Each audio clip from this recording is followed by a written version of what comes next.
बंधुओं बहनें, वैसे हिंदू संसार के प्राय सभी देशों में हैं, जिसे सनातन धर्मी कहते हैं और हिंदू धर्म के लोग भी उन्हें कहा जाता है। मैं भी हिंदू हूँ, किंतु भारतवर्ष में हिंदू की संख्या सर्वाधिक है। लगभग 82% हिंदू भारत की जनसंख्या में अभी वर्तमान में हैं। एक समय था जब भारत अखंड था।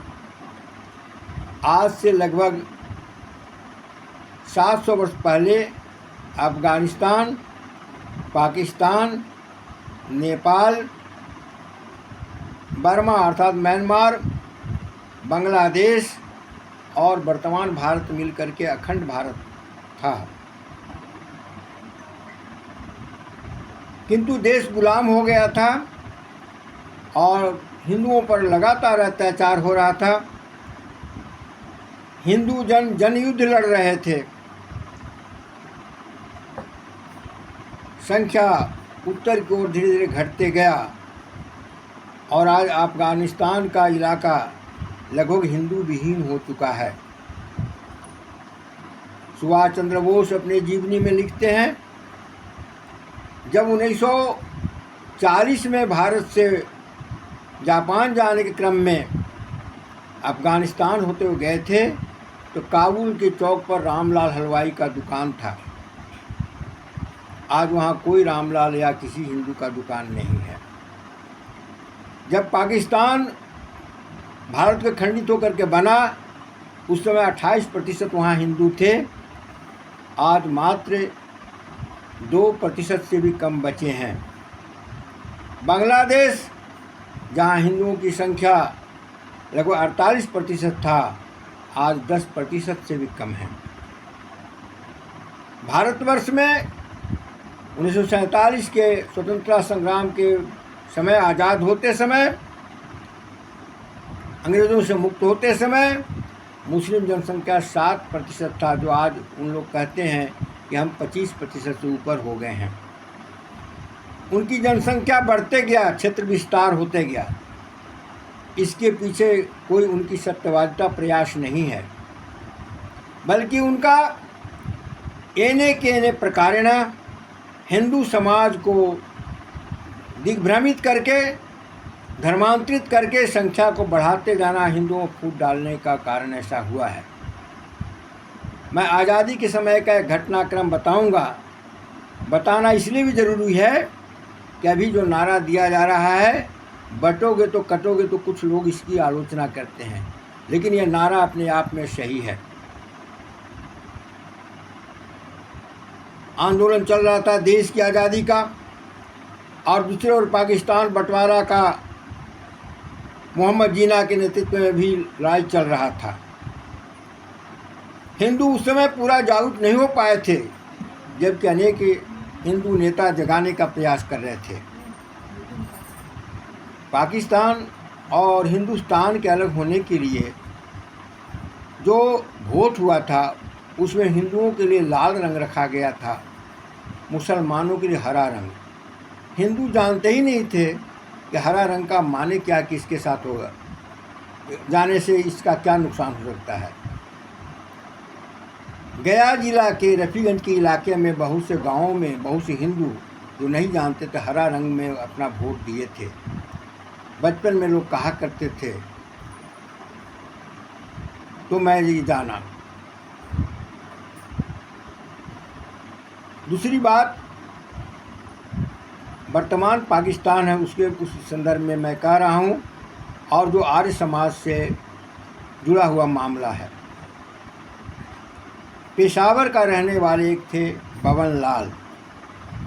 बबन लाल के पिताजी पेशावर कोर्ट में वकील थे और आर्य समाजी थे। भारत का बंटवारा हो चुका था, हिंदुओं पर दारुण अत्याचार हो रहा था पाकिस्तान में। पाकिस्तान छोड़ करके हिंदू भारत को पलायन कर रहे थे।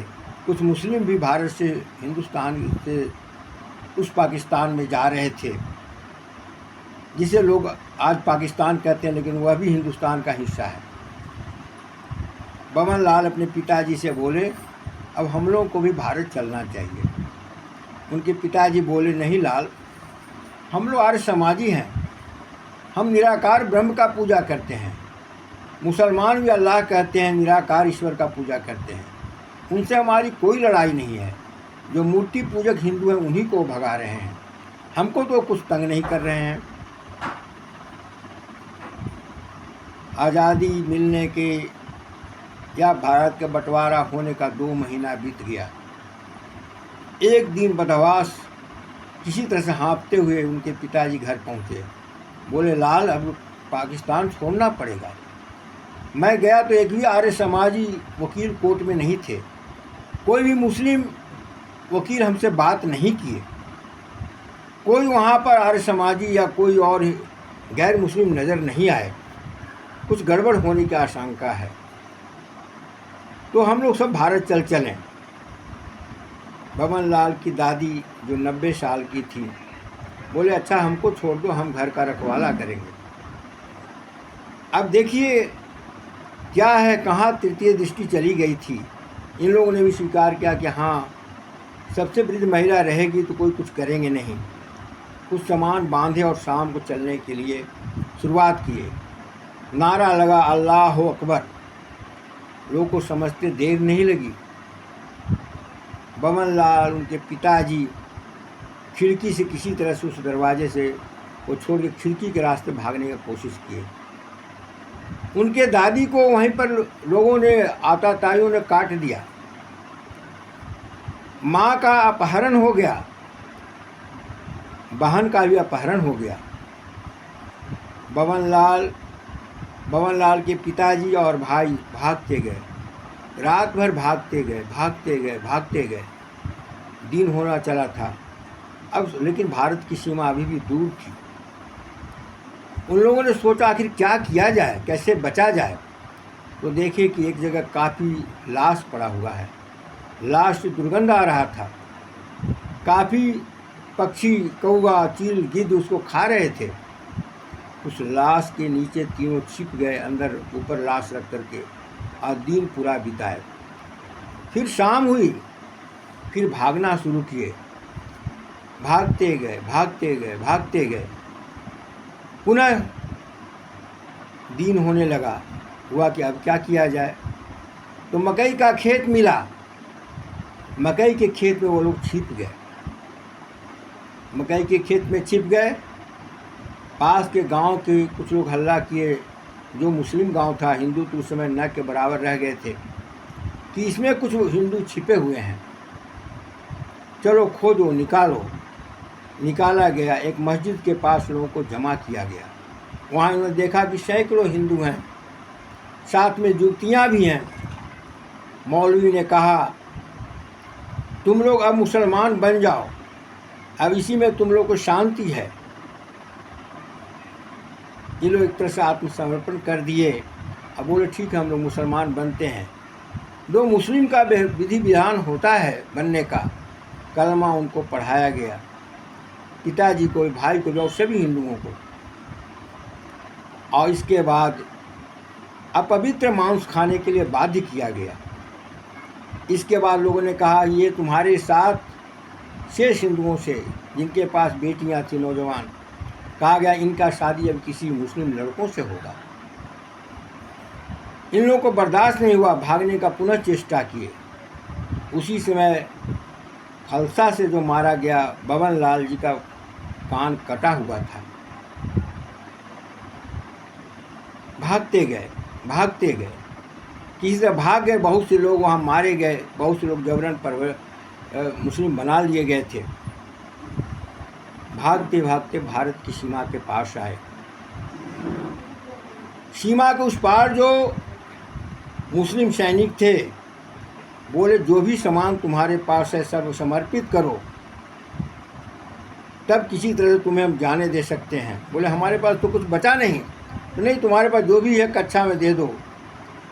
मुश्किल से 100 रुपया रोग छोड़ करके वो लोग सब समर्पित कर दिए, और फिर वहाँ से किसी तरह भारत की सीमा में प्रवेश किए।